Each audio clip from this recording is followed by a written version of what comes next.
চারিদিকে সবুজ ধানক্ষেত, মাঝখানে আন্তর্জাতিক মানের ক্রিকেট মাঠ, দাবার কোর্টের মতো করে সবুজ ঘাসে সাজানো। মাঠ আর দর্শকদের আগ্রহ দেখে মনে হবে এখানে আন্তর্জাতিক কোনো ক্রিকেট ম্যাচ অনুষ্ঠিত হচ্ছে।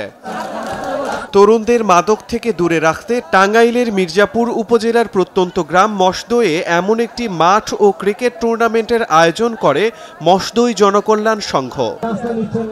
তরুণদের খেলার প্রতি ভালোবাসার একটি অনন্য নিদর্শন এটি। আরাফাত রহমান কোকো স্মৃতি ক্রিকেট টুর্নামেন্টের ফাইনাল খেলার জন্য এমন সাজে প্রস্তুত করা হয় মাঠটিকে।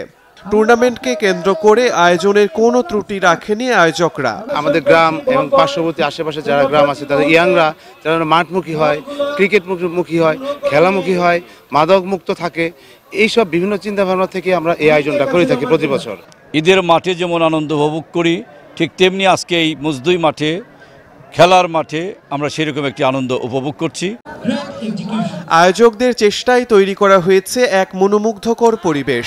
রয়েছে পর্যাপ্ত সিটিং অ্যারেঞ্জমেন্ট, আলো ঝলমলে ফ্লাড লাইট এবং আধুনিক পিচ, ব্যানার, ফেস্টুন, ট্রফি প্রদর্শন। টুর্নামেন্ট যে এখানে আয়োজন করেছেন এর জন্য আমরা টাঙ্গাইলবাসীকে জানাই ধন্যবাদ। আগামীতে আমরা দেখতে চাই যে জাতীয় দলের খেলোয়াড়, এবং আমরা আরও চাই যে বিদেশ থেকে আনা কোনো খেলোয়াড়কে আমরা দেখতে চাই। পুরা দেশবাসীকে জানাতে চাই যে জিনিসটা এই মসদই গ্রামে এত সুন্দর আয়োজন করে, এই মসদই গ্রামের আয়োজনে পুরো এলাকাবাসী এই ঈদের আনন্দটা আসলে দ্বিগুণ হয়ে গেছে। একটা খেলাধুলা মাধ্যমে একটি সমাজকে পরিবর্তন করা যায়, কারণ সমাজ বিনির্মাণের অনেকগুলো জায়গা আছে। খেলাকে কেন্দ্র করে পুরো এলাকায় উৎসবের হাওয়া। এদিকে প্রত্যন্ত এলাকায় এমন নান্দনিক মাঠে খেলা দেখতে ভিড় করেছিলেন বিভিন্ন উপজেলা থেকে আসা হাজার হাজার ক্রিকেট প্রেমী। সময় সংবাদ, টাঙ্গাইল।